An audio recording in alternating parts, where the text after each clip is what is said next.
Atenção, porque temos novidades na revisão da vida toda, tema 1102. E mesmo que você já tenha visto alguma coisa por aí, eu vou explicar as consequências dessa nova petição que foi juntada por um terceiro juridicamente interessado.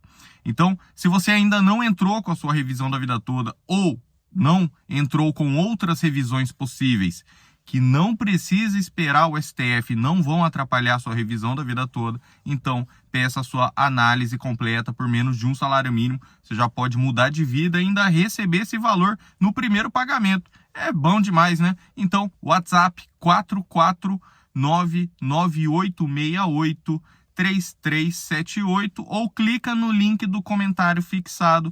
Eu já deixo o WhatsApp lá, só clicar e já abre na sua tela. E a gente tem o escritório de Brasília, mas esse WhatsApp de Brasília a gente está deixando para quem já é cliente. Por quê? Aí eu tô lá no STF, já vou atualizando os nossos clientes, tá certo? Então contrata alguém que realmente está lutando e está atuando nessa causa.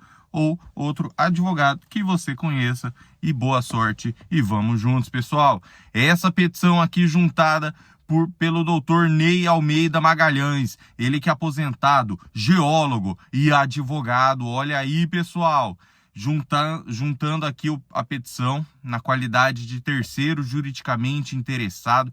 Afinal, pessoal, todos os aposentados estão juridicamente interessados nesse processo. Vamos falar bem a verdade aqui, né, pessoal?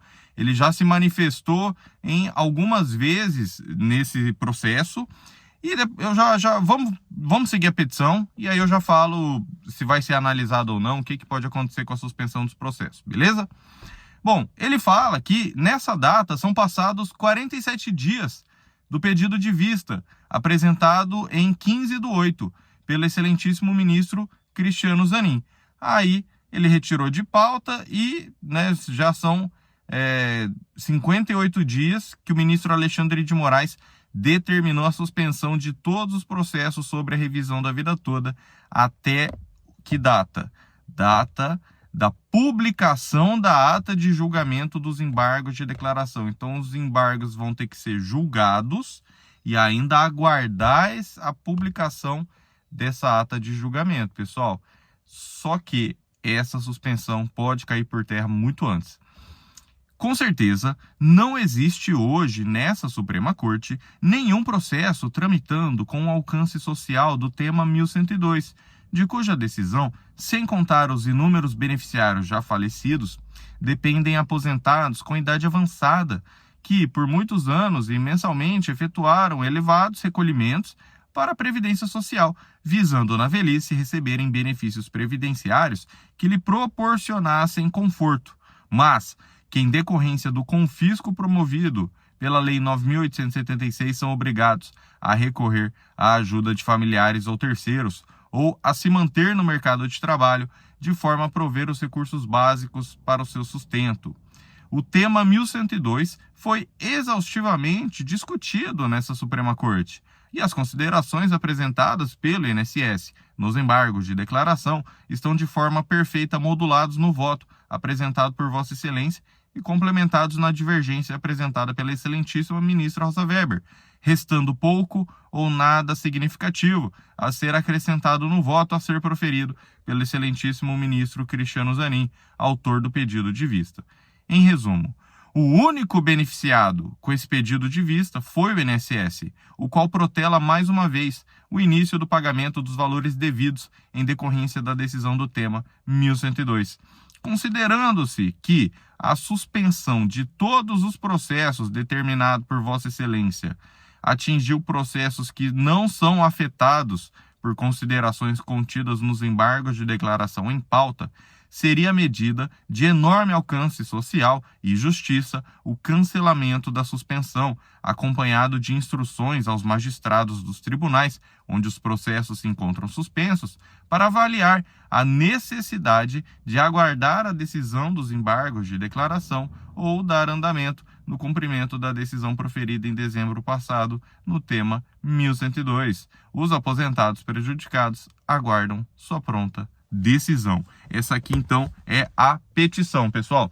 E agora a gente vai ver o que realmente pode ser analisado, o que realmente pode ser deferido, concedido aqui para o lado dos aposentados, pessoal. Porque aqui é o seguinte, ele começa muito bem citando que já são 47 dias do pedido de vista, lembrando do prazo de 90, né? Então, mesmo que ele não devolva antes, 1 mês e pouco aí para o processo voltar automaticamente para julgamento. E aí não depende do ministro Cristiano Zanin. E não depende do ministro Luiz Roberto Barroso, presidente do STF. Por quê? Porque aí o regimento interno do STF foi alterado no ano passado para determinar que esse retorno seja automático. Ou seja, não dependa de ninguém, automático. Passou 90 dias, retorno automático. Beleza. Outro ponto aqui, ele diz que o confisco foi promovido pela Lei 9.876. Respeitosamente eu discordo. Por quê? Porque a Lei 9.876, ela trouxe uma regra de transição. Ou seja, coexistiam 2 regras ao mesmo tempo. Quem errou foi o INSS. Eu sempre falo, a lei, nesse caso aqui, tá? Não estou dizendo toda, mas a lei, nesse caso aqui, não era ruim. Por quê? Porque ela pegava todo o período contributivo, pegava as 80% melhores contribuições e ainda descartava as 20% contribuições mais baixas, o que eleva a média, né? Se você tem uma média aqui, 10, 10, 10, 2, 10, 10, 10, e você exclui esse 2, né, os números aqui mais baixos, e isso eleva a sua média, até uma questão matemática. Aí, se o problema fosse a Lei 9.876, teria de haver uma declaração de inconstitucionalidade. E aí sim, o STJ teria ferido a questão lá trazida pelo INSS, né, de que não foi julgado, não teve declaração de inconstitucionalidade pelo órgão especial do STJ. E aí sim estaria dando razão para o argumento do INSS.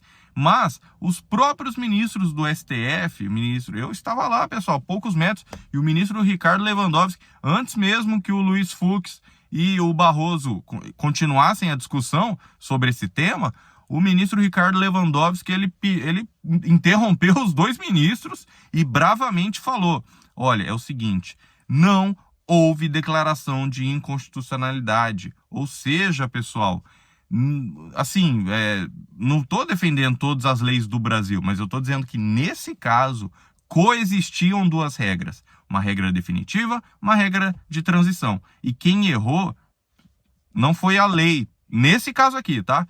Foi o INSS, tá? Foi o INSS, porque existiam 2 regras de cálculo, o INSS tinha que fazer no mínimo 2 cálculos, e aplicar o mais vantajoso, tá? Então, particularmente aqui eu discordo dessa parte aqui, falando que o confisco foi promovido pela Lei 9.876, porque, ao meu ver, o confisco foi realmente promovido pelo INSS, pessoal. E beleza. Vamos seguindo aqui. Aí ele fala aqui, né, realmente, que as considerações apresentadas pelo ministro Alexandre de Moraes e pela ministra Rosa Weber já são mais do que suficientes. Não quer dizer que os aposentados concordem em cortar um pouco dos atrasados, né? Não quer dizer isso, não é que a gente está concordando. Mas, já que é para fazer essa modulação de efeitos e os votos foram completos, ou seja, os 2 ministros que já votaram, eles negaram absolutamente todos os pedidos do INSS, menos a modulação de efeitos para limitar essa questão, né, de recebimento, seja de atrasado, seja de entrar com o processo. Então, tem que entrar o quanto antes, show de bola. Isso você já sabe e você já entrou com o processo. Eu sei que você já entrou. Você não está dormindo no ponto. Aí, não tem mais o que ser discutido. Por quê, pessoal? Porque o que está pedindo aqui, e outras petições, outros institutos já pediram, eu vou fazer um vídeo exclusivo sobre isso, é o cancelamento da suspensão nacional dos processos para que se proceda com um reajuste. Vocês sabem, pessoal, eu defendo aqui essas duas formas de pagamento. O aposentado, tem muita gente focado só nos atrasados, tem advogado aí só querendo saber da porcentagem dos atrasados que ele vai receber, mas a gente não pode esquecer que o que vai fazer diferença para o aposentado de forma mais emergencial é o reajuste, pessoal. O aposentado está morrendo de fome. Você acha que ele consegue esperar 2 anos de precatório, pessoal? Não dá, não dá. Então, é importante a gente discutir o precatório. Por isso que eu faço vídeos separados de precatório. Mas vamos... Caros advogados, eu sei que tem gente assistindo, vamos agir um pouco mais com o coração também. Claro que a gente tem que ser remunerado pelo nosso serviço, tranquilo, não estou falando que tem que trabalhar de graça. Mas vamos também juntar a nossa função social, pessoal. O aposentado, ele precisa do reajuste, meus amigos.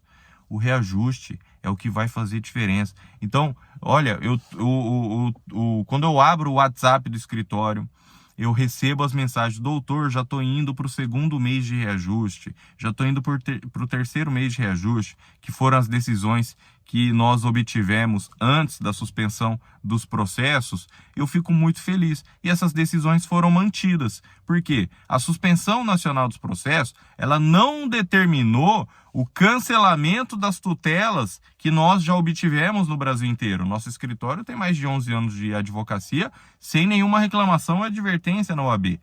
Aí, realmente, você vai vendo quem está trabalhando, quem era um dos 10 advogados, né? Não tinha nem 11 advogados lá no STF. Aí, você vai vendo, né? Você vai separando aí o joio do trigo, pessoal. Então, dessa forma, eu defendo, né, justamente esse cancelamento da suspensão, pelo menos para a gente seguir o caminho do reajuste. Eu entendo que nenhum juiz no Brasil vai assinar uma sentença para já mandar pagar os atrasados, a não ser, né, a questão talvez do RPV, e ele limite já de 2019 para frente, ele faça alguma coisa assim. Mas beleza, pessoal, esperar aqui, vamos supor, tá aqui 47, 48 dias, né? Vai ter que esperar aí mais 1 mês e meio, mais ou menos, para até acabar o prazo do pedido de vista.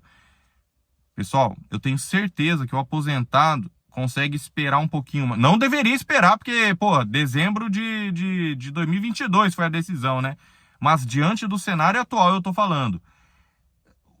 O importante é o reajuste, caiu, porque tem muito cliente nosso, pessoal, que vai sair de um salário mínimo para mais de 3, 4 mil reais. Por quê? Porque a gente não pega o cálculo e joga lá no sistema de cálculo e sai o cálculo em 15 segundos. Não, a gente faz essa análise completa, a gente melhora tudo que pode ser melhorado, tá certo? Então, muita gente também está travado com o processo. É claro, depois da suspensão, travou mesmo. Mas muita gente já não estava andando com o processo. Nós temos advogados, alunos, né? E aí eles vêm perguntar: professor Nakamura, o processo aqui do meu cliente travou aqui, o INSS está rebatendo os cálculos, o que eu faço? Eu falei: olha, se você é realmente o nosso aluno, você sabia que você não podia só pegar a carta de concessão em CNIS e jogar no sistema de cálculos e protocolar esse resultado, pessoal. Poxa, os nossos alunos que realmente estão fazendo o que nós ensinamos nas aulas para advogados, eles sabem que eles precisam analisar os documentos, precisam fazer os cálculos da forma correta. Por quê? Porque aí o juiz bate o olho e fala: opa, esse aqui ele fez, né, o cálculo da forma correta, a petição está bem fundamentada, está clara, e aí o processo sai mais rápido. Porque pensa assim, tanto na via administrativa como na via judicial, os funcionários da Justiça e do INSS, eles têm metas para bater. Aí, você pensa o seguinte, né? Você recebe lá a petição do professor Nakamura, doutor Nakamura e doutor Diego. Você vê que é uma petição já bem fundamentada, tudo claro, tudo certinho, os cálculos corretos. E aí você vê uma outra petição lá, nossa, o advogado aqui, ele juntou um monte de coisa, juntou um monte de texto, petição genérica, eu não estou entendendo nada. Ele vai demorar muito mais para analisar uma petição dessa, seja na via administrativa ou seja na via judicial. Eu não estou falando que as nossas petições são as únicas petições boas, né? Tem muita gente que trabalha certinho, mas eu tô dizendo que quando o advogado se embanana todo, rapaz, seu processo vai lá pro final. O servidor da justiça, ele não vai nem querer analisar isso aí, pessoal. Aí fica difícil, né? Aí fica difícil. Então a gente procura ensinar para os nossos alunos advogados que realmente, pessoal, você já tem que entrar da forma correta, e os nossos clientes percebem isso. A gente pede o comprovante de residência atualizado, a gente pede tudo certinho para não precisar bater e voltar, né? Para a hora que entrar com o processo, ele sai com o melhor caminho possível, mais rápido possível. É claro que, desde que foi determinada essa suspensão nacional dos processos, aí os aposentados, eles foram colocados numa sinuca de bico, né? Porque ficou na incerteza. Falou, ganhou o processo em dezembro. Aí agora, além de ficar na incerteza se vai receber os atrasados na integralidade ou não, ainda fica na incerteza de não saber quando vai cair o reajuste. E aí, se for, agora, né, se cair a suspensão por terra, ainda dá tempo de implementar o reajuste aí pelo menos para o próximo mês ou para o outro mês, mas que pelo menos já venha esse reajuste, porque o reajuste, ele vem na mesma conta, do mesmo, não é, tem gente com essa dúvida também, né? Doutor, mas eu vou receber meu reajuste, eu vou ter que, sei lá, eu busco na lotérica, eu vou no banco, eu gosto de ir no banco. Pessoal, vai cair no mesmo dia, na mesma conta, da mesma forma. Só que, em vez de cair os seus, sei lá, R$ 1.500, R$ 2.000, só estou dando um exemplo, vai já cair o valor com o reajuste. R$ 3.800, R$ 4.000, R$ 4.500. Então, poxa, vai me dizer que, né, esses R$ 1.000 a mais, R$ 2.000, R$ 3.000 a mais não vai fazer diferença. Lógico que vai fazer diferença. E os advogados, eles precisam também ter essa sensibilidade. Calma, pessoal, todo mundo vai receber, tanto os aposentados como os advogados, mas eu tô vendo muito advogado sedento de atrasar. Vamos lutar também pelo reajuste, pessoal. Os aposentados merecem isso, senão vão morrer de fome e aí ninguém vai receber nada, pessoal. Poxa, que injustiça é essa, cara? Vamos abrir o olho também. Tem vezes que eu tenho que dar uma bronca aqui nos advogados, porque, pelo amor de Deus, para onde que a nossa classe está indo? Né? É só pelo dinheiro? Então, ao nosso reino tudo, ao vosso reino nada? Não é assim. Então, o nosso trabalho tem que ser remunerado, somos advogados, não somos advogados públicos, somos advogados particulares representando o interesse dos aposentados. Show de bola, show de bola. Os aposentados concordam com isso. Ninguém está falando que o advogado tem que trabalhar de graça. Mas, nesse exato momento, vamos lutar pelo reajuste, pessoal. Entra com a gente nessa luta. Quanto mais força, melhor. E quanto mais advogados, mais a gente vai ter força para cutucar a OAB. E a OAB também se posicionar. Porque ano passado foi super importante o apoio do Conselho Federal da OAB. Ano passado eu dei meus parabéns. Tudo bem, demorou até um pouco, mas beleza, mas veio o apoio. Agora, esse ano, o Conselho Federal da OAB simplesmente não se posicionou sobre a revisão da vida toda. Ainda. E dá tempo. Eu acredito, eu faço parte desta luta. Comenta aqui se você também faz parte dessa luta. E que Deus te abençoe grandemente. Te conceda a graça da saúde para poder aproveitar esse dinheiro. O tempo está passando, ministros do STF. Ouçam a voz dos aposentados. Muito obrigado por estar aqui. Inscreva-se nesse canal e até a próxima.